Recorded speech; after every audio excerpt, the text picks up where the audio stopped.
In Mesoamerica, before the Spanish colonization, the Aztecs already spoke of a spirit they called Llorona, which was a metaphorical representation of some of their main deities, equating her to deities such as Coatlicue, which had a major role in their culture. The people that lived in Texcoco in the early 16th century said in more than one occasion that the goddess Coatlicue would appear on outdoor paths. Soon, the shamans of the time, who incidentally possessed knowledge of astronomy, claimed that this type of ghost had to be taken into account as part of the dismal events Aztecs would soon face. In other words, the apparition of a specter that uttered such horrendous cries had to be considered an omen of the end of humanity as they knew it.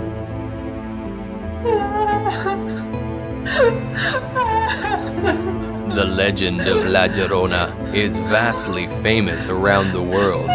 It's about a female character, and it originated when Mexico was settled, along the arrival of the Spanish. Despite the legend started in said country, this tale has been spread all over the American continent, to the point that every country in it has its own version of the story.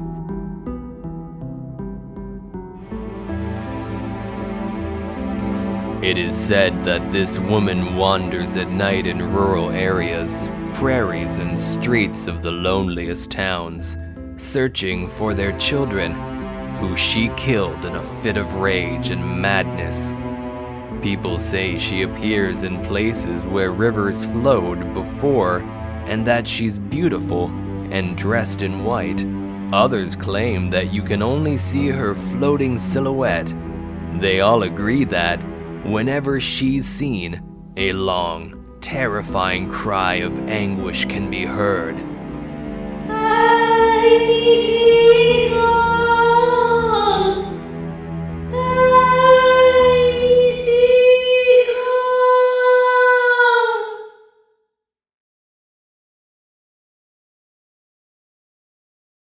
Most of the stories focus on a woman of indigenous origins, the lover of a Spanish soldier of high rank. Days turned into months, and they into years, and eventually they had two beautiful children, a girl and a boy. Sadly, not everything was love and happiness, and the relationship started to slowly be a victim of the prejudice of the time. Among lies and shadows, keeping it all hidden in order to maintain the bond, the woman started to see the family develop, and the need their children had for a full-time father required the relationship to be formalized, but the man avoided it every time, perhaps fearing people's opinions, since he was a member of the highest class of society. He gave much thought to how his link to an indigenous woman could affect his social status. When she finally asked him to marry her, which wasn't common back then, for it was the man who always took this step, he refused because of his status. This would unleash a tragedy that brought death, which made the woman's soul to wander in torment as a terrifying apparition. After the woman's insistence and the man's refusal, he left her to marry an upper-class lady. The indigenous woman, hurt to learn of this betrayal and deceit, woke up their children in the middle of the night, took a knife, and led them to a river near their house. Once there, blinded by anger, she stabbed them several times, and while they still breathed, drowned them to their deaths.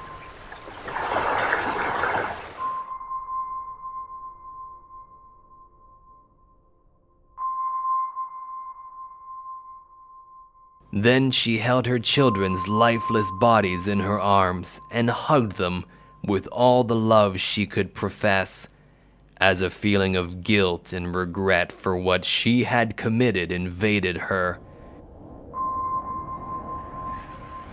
Realizing what she had done, she decided to take her own life.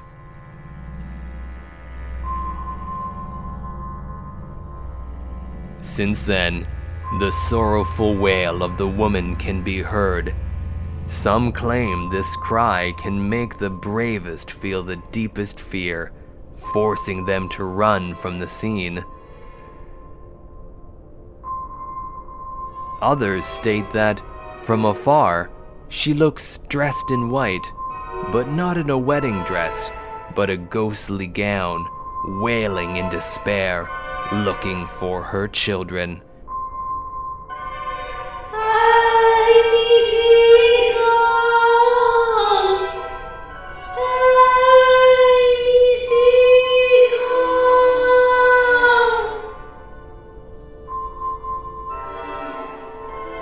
Guilt won't let her rest, and those who have seen her from their windows describe her as a slim woman who walks at a steady yet slow pace. What draws the attention of those who have seen her is that she always travels down a different path.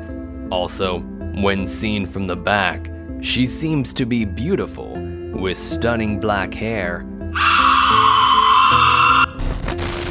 But once you see her up close, she shows a frightening, cadaverous face, with wild eyes that cry tears of blood, resembling the pain, heartache, and guilt she drags for eternity as punishment. In other versions, La Llorona wears a long, thick veil that covers her face entirely.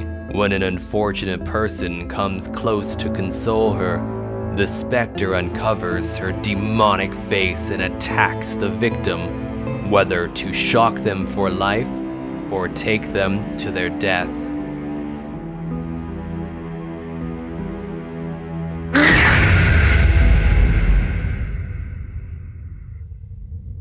There are other versions of La Llorona that, according to some pre-Hispanic historians, are part of ghost stories created to scare the living long before the arrival of the Spanish armies, and have endured to this day.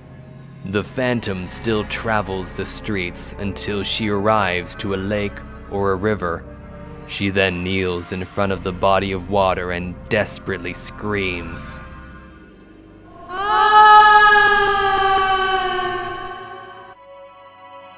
After many years, due to the oral tradition from different towns, this tale has acquired the essence of the place where it's told, with details varying from location to location.